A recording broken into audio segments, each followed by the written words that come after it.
And joining us now from Edinburgh is the anti-Brexit campaigner and former Labour spin doctor Alastair Campbell, who's in Scotland promoting his new novel, Saturday, Bloody Saturday. Alastair Campbell, what's your reaction to Jeremy Corbyn's announcement?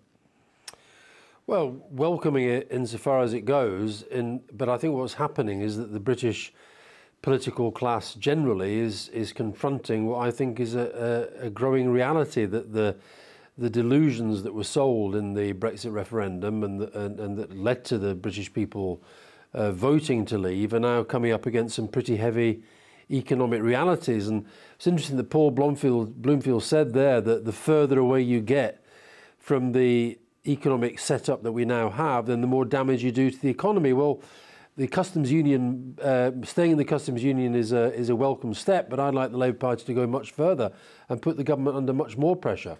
So would that mean perhaps remaining in the single market? Well, and might Jeremy Corbyn move on that?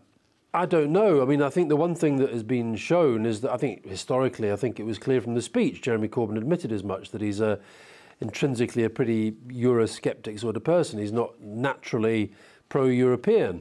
That being said, I think he has moved the position, and whether that is for political reasons in terms of causing more difficulty for Theresa May, which he's perfectly entitled to do, or whether this is something that he feels much more comfortable with personally in terms of his politics and so forth, I don't know. But I do think that it shows that this debate is a very live one, it's a very fluid one. And I do sense that more and more people around the country are getting more and more worried about what Brexit actually means for people's jobs and their livelihoods and their living standards and their public services.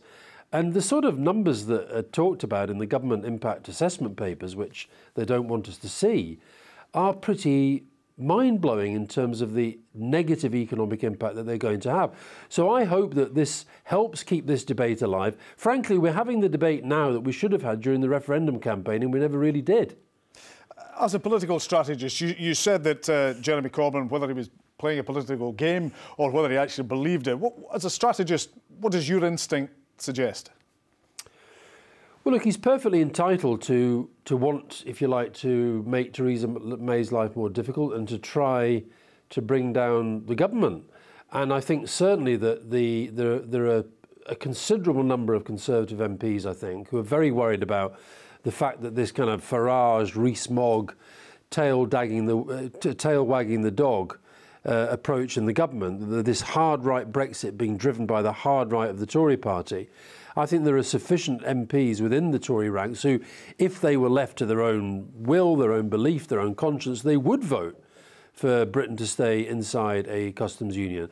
Whether they will do that alongside a Labour Party and the risk of the Labour Party, the Labour opposition defeating the government and potentially bringing down a Conservative government, I don't know. I think that ultimately Conservatives have a pretty strong instinct of self-survival. But honestly, we're in anything-goes territory at the moment. I think the fog of Brexit is casting a pall right across our politics, and I think anything can happen. There are also a number of Labour MPs, of course, who would oppose a customs union. Given that, what chance then, perhaps, of a government defeat on any vote further down the line? I don't know, but I think that the government strategy is in a mess.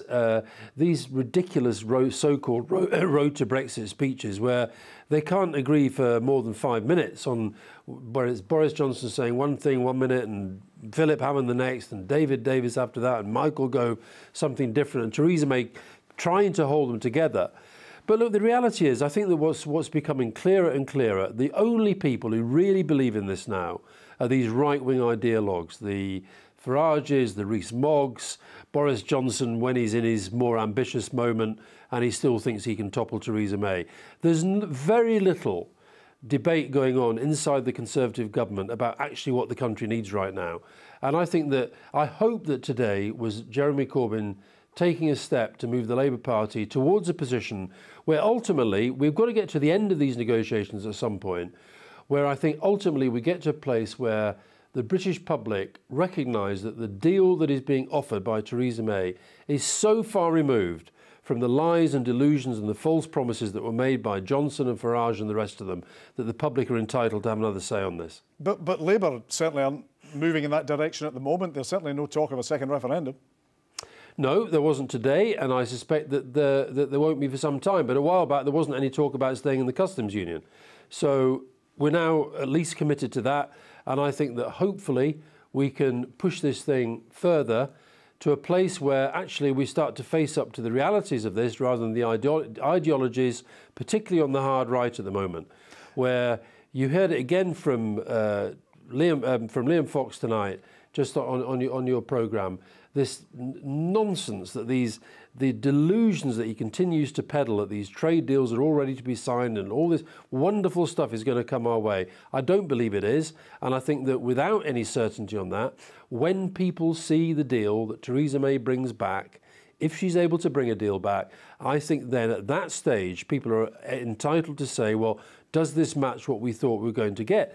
And don't forget, many of these same people who are saying that we always knew we were going to get out of the customs union, they're the same people who during the referendum said there was no question of leaving the single market or the customs union. Boris Johnson among them. So I just think that they've made a complete hash of the negotiations so far. I hope that what Jeremy Corbyn does today unsettles them, worries them, makes them a bit more nervous, makes them realise that opinion in this country is moving, and I think will eventually move to a place where people say, this is not what we voted for, it's not what we thought was going to happen to the country, we want to have a look at this again. That's what you're hoping to reach, but finally and briefly on that point, will this unite Labour's own vote, which was split? Well, look, there are clearly differences of opinion within both of the main parties, and I think obviously with the public, there are some Labour voters who are passionately opposed to continued membership of the European Union. But I think that at the moment the country wants some sort of sense of leadership and clarity. And the fact is that so far, I mean, we're 20 months on from the referendum. And we're barely at, I mean, OK, we've gone through the first phase of the negotiation. We're into the second phase. There's still no real sense of direction, no sense of clarity. Okay. And that's the reason why I say I think that we are still in a debate that we should have had during the referendum campaign. We're having it now. And I think we can get to a position where the public actually faces up to the fact that this Brexit is going to do us fundamental damage to our economy, our standing in the world, our public services, and it's time for us to look at it again. Alastair Campbell, thanks for joining us in Scotland tonight.